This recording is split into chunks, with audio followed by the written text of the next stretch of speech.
Era il 20 novembre 1960. La mattina seguente a Torino un dio in terra lesse la notizia del premio.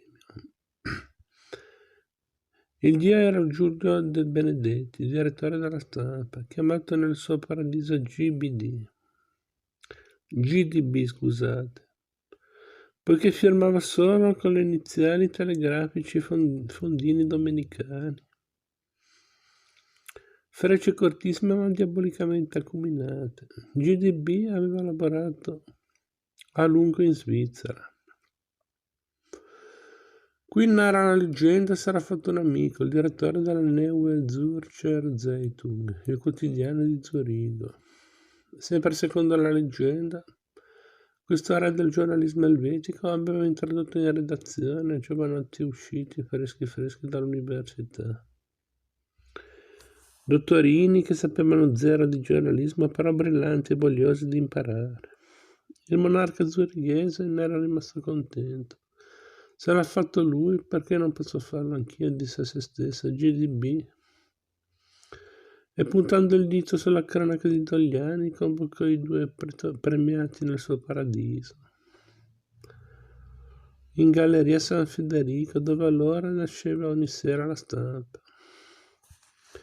Non so che cosa accadde a Salvadore, a quel tempo era comunista e forse non gli piaceva l'idea di finire in un giornale che i suoi compagni subalpini chiamavano da sempre la bugiarda.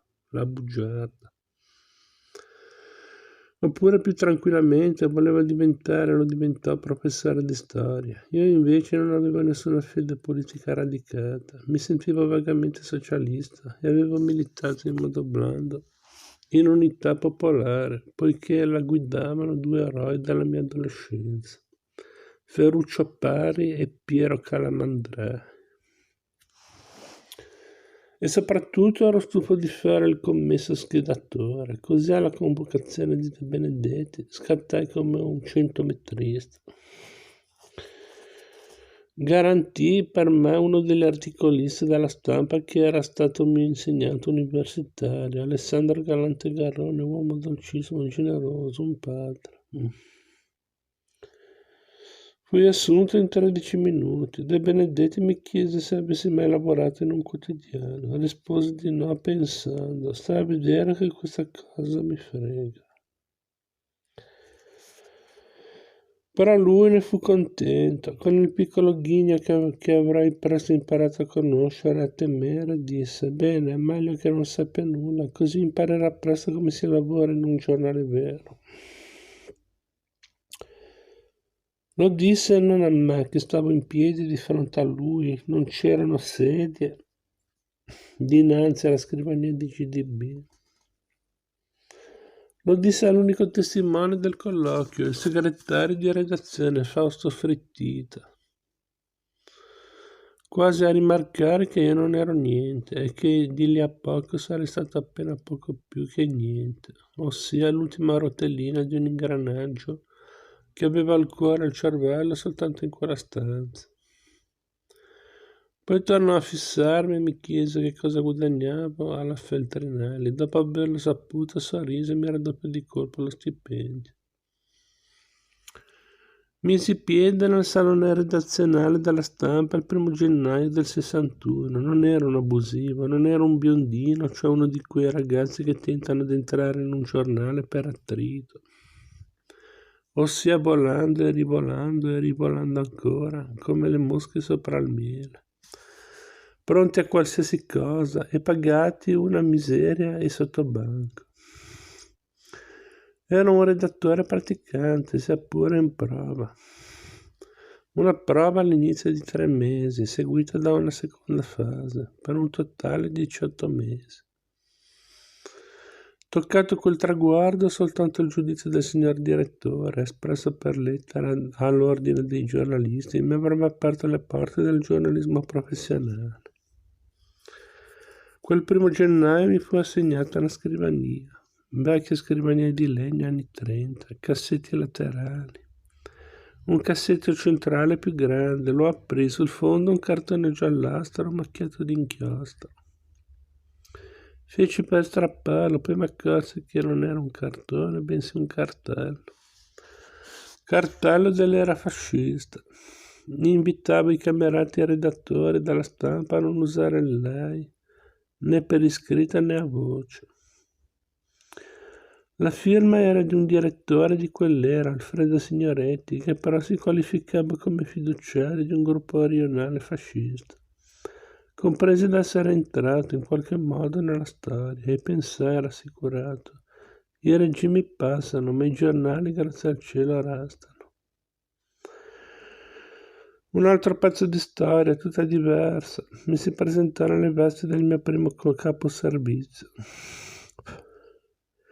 Ero stato assegnato alla cronaca italiana, chiamata ancora le province. Eravamo in 4, compreso il capo. Bruno Marchiaro. No, scusate. Eravamo in 4, compreso il capo, Bruno Marchiaro. Mi sembrava anziano, invece aveva 39 anni, uno spilungone, l'occhio buono, generoso, leale, un po' bohemian. Era stato partigiano a Boves, sopra Cuneo, in una brigata garibaldina.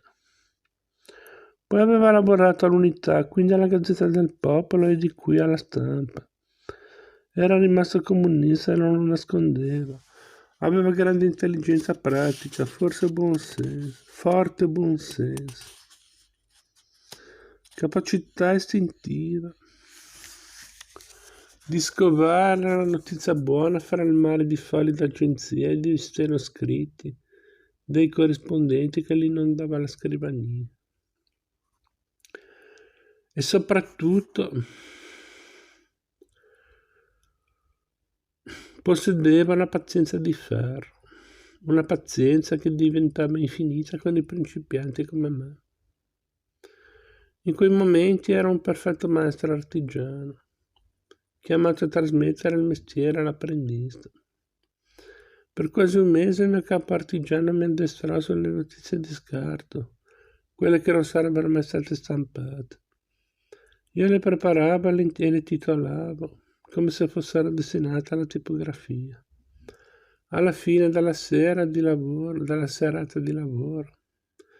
era già mezzanotte suonata, Marchiaro ordinava una vodka e centellinandola controllava il mio compito.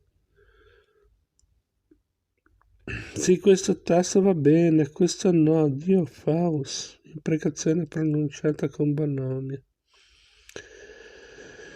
Il titolo non va fatto cosa, ma così.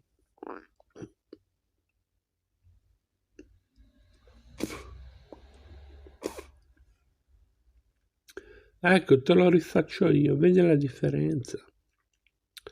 Il tuo titolo non suonava, non attraeva il lettore. Il titolo deve essere chiaro, semplice e sincero, ma anche invogliante e ben ammobiliato, o sia dotato di un corredo di occhiali sommario scritti con gusto e cura. E ricordati, la notizia deve stare tutta nelle prime righe, perché il lettore non ha tempo da perdere e vuol sapere subito di che storia si tratta. Signori seduti. Dopo 3 settimane più di tirocinio cominciai a preparare i pezzi destinati alla tipografia. Giampaolo Pansa, carte farse.